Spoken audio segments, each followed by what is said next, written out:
what it is. So I should have filmed this, but I had a problem with this lower ball joint. When I was trying to tighten this nut, the ball joint would just spin. So here's a little trick how to fix that, or it may help you. I'm not saying it'll fix it all the time, but if you're trying to unscrew this or tighten it, what you want to do is put your jack right here and push up all the way as far as you can. That way there's tons of pressure pushing down on this steering knuckle into the socket right here where the ball joint slides into. And that should put enough pressure to where it'll stop the ball joint from spinning, and then you can loosen this or you can tighten it. All right, as you can see, we got the axles back in.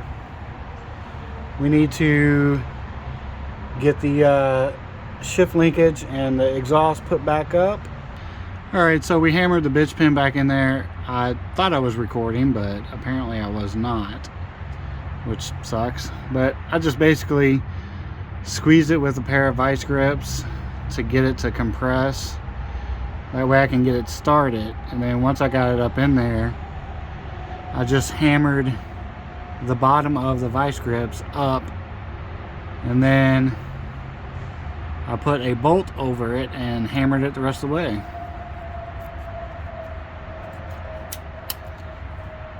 There's like a little indentation there. That's it. That should go right where the pin's at.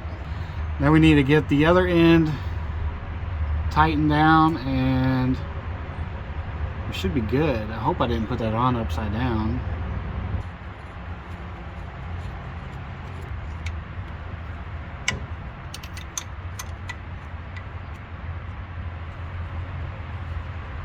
All right, let's get the other end attached, and then we can do the exhaust. All right, and I did drain the transmission just because I lost quite a bit of it anyway. So I might as well just go ahead and flush it, or not flush it, but drain it and put new training fluid in.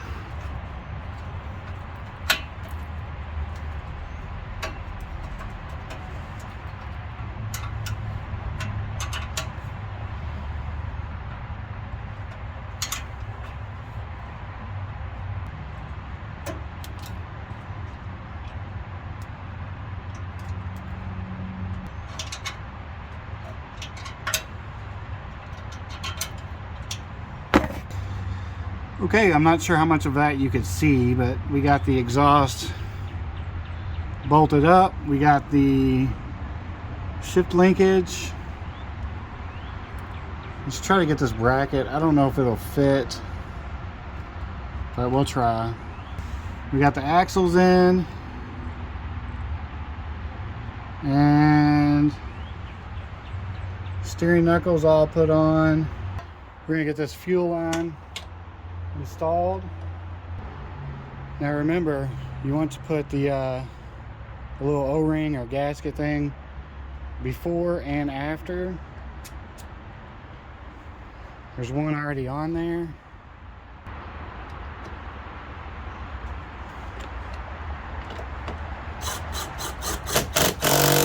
And now let's get the alternator belt on.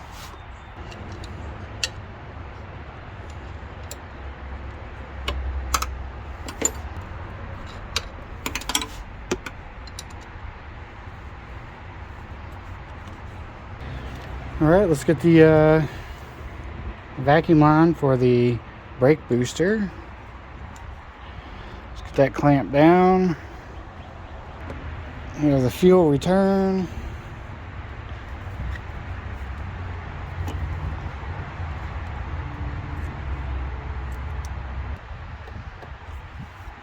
It's super loose. I don't like that at all. All right, so I don't have any other hose that would fit on here, but I do have this hose clamp I'm gonna try out. I think it'll work.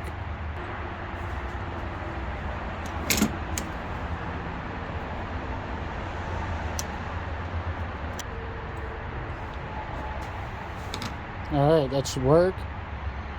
And I have all these vacuum lines. I have this extra one. I'm gonna have to get a T to put into here, because there are no other places to put vacuum lines. If you do a multi-point injection, you will have to replace the throttle cable. I mean, you don't have to, but you'll have a big cable that's like 10 times as long. Throttle bracket on there, I just flipped it upside down and bent it a little bit. It does kind of interfere with this vacuum line, so I don't know if it's going to rub it, but I don't think it should, just because the way it is right here. If it were over here, I would think, yeah, it's probably going to rub, but because it's up here, I don't think it will. It should be fine. And just to show you guys, I had to replace the throttle cable because this one is way too long. Basically, on the throttle, there is a like little eye that slides over here, and then these little pieces, you got to pinch them, and then you can pull this right out. And then obviously this is at the firewall. You just got to turn it and then pull it out. As far as clearance between the firewall and the intake manifold, there is very little. I mean, there's some there, but you can tell there is very little clearance. I mean, it's, you know, maybe a finger's width. I don't know really what to do about that. I'm not worried about it. It's just gonna have to, I guess it's just gonna hit the firewall. I don't know, because I really don't feel like taking this shit back off. Alright, so I got this section of the wiring harness all cleaned up to the best that I could, but I pulled it apart and rewrapped it. I couldn't find a new boot, so we're just gonna have to use this one. It kind of sucks, but it is what it is.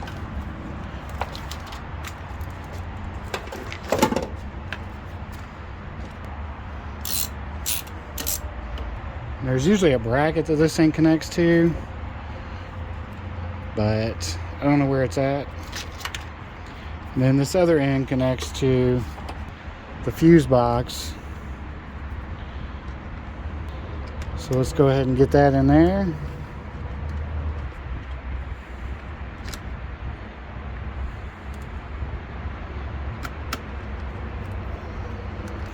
And I've got the reverse switch in there. I'm thinking about pulling it out and cleaning this up because it's disgusting. We got most of our hoses connected. We just got to take care of that vacuum hose up there.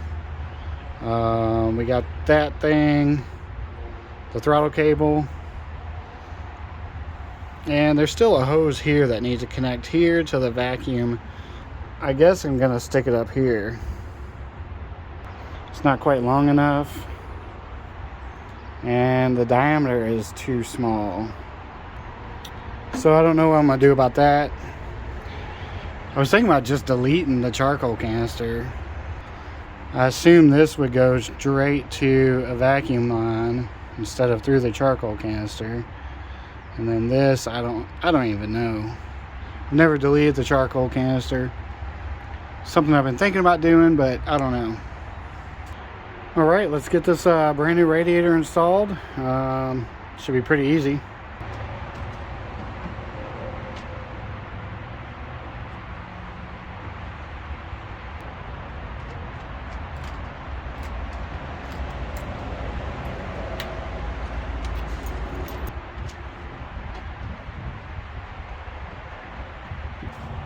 I'm going to clean this bracket up a little bit.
All right, we got all our hoses hooked up and everything. Still need to get the distributor, and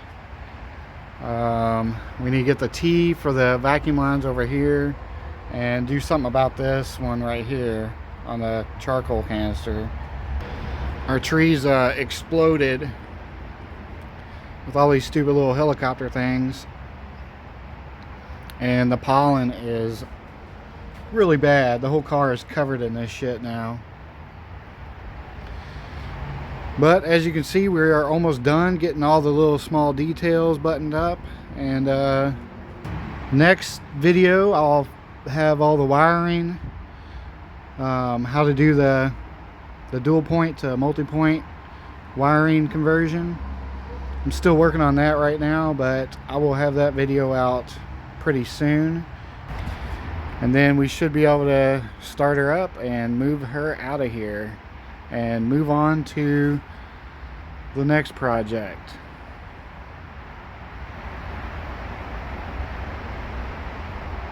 Thanks for watching. This episode was kind of all over the place. We just had to button up all the small details, and that's pretty much it. I guess I'll see you all in the next video. Sorry to interrupt this video, but I just want to remind everybody that there is a website called streetsfirst.com, and I have been developing this website for quite some time.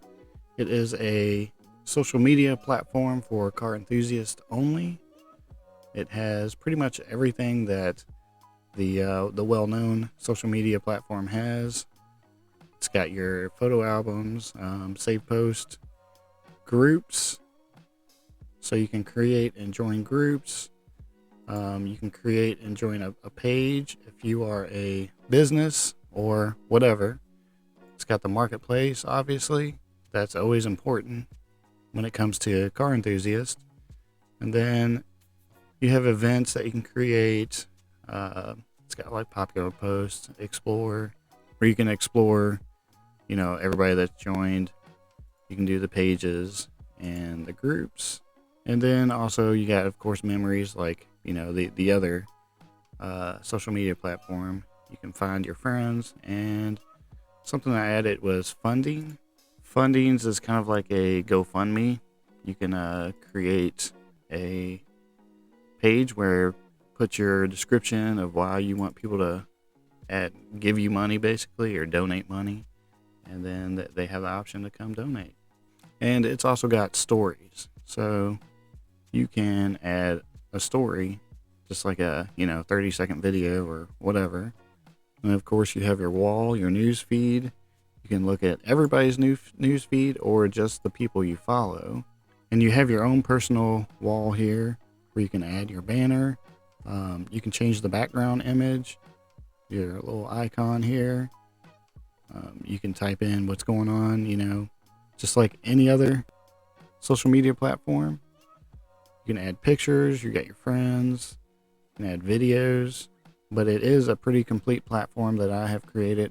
It has taken some time, and if you notice, it does say beta up here, just because I'm still developing it. Everything that is there works, so there shouldn't be any problems. I do not have mobile apps for it just yet. I'm still working on them. The mobile apps are something I've never really created, so I'm teaching myself how to build them. It's a whole new programming language to me. We should have those soon, I hope. At least the Android version. The Apple version will probably be longer. I'll probably have to have somebody else, hire somebody to do that one, just because I'm not familiar with Apple products whatsoever, and I don't own any. I'll probably just hire somebody to do that for me. And all that takes money. When you join, you can upgrade to a pro membership. You get a few benefits for being a pro membership. You don't have to. The site is 100% free, but it helps the site out, helps the site grow. All the money collected from this will go towards development of the site. And once the site is developed and fully functional and at a place where I want it to be, the extra money will go towards, like, I would like to do like car meets and things like that, and merchandise, free giveaways and stuff like that. So you can upgrade to a pro member if you choose to. Then if you're a business, you can advertise. So you can add money to your wallet here, and then you can create campaigns to advertise your products. I really just want to keep this to like car related stuff. So if you're a business selling Viagra, you know, I'm not going to allow it. But any advertisements relating to car related stuff, you know, products, you know, aftermarket parts, whatever, your ads are welcome. Just remember, we got a whole social media platform for car enthusiasts. We don't have to deal with any of the stupid politics that the other platforms are pushing, and this is just for us car enthusiasts. It's our home. This can be our home. But we'll continue on with the video.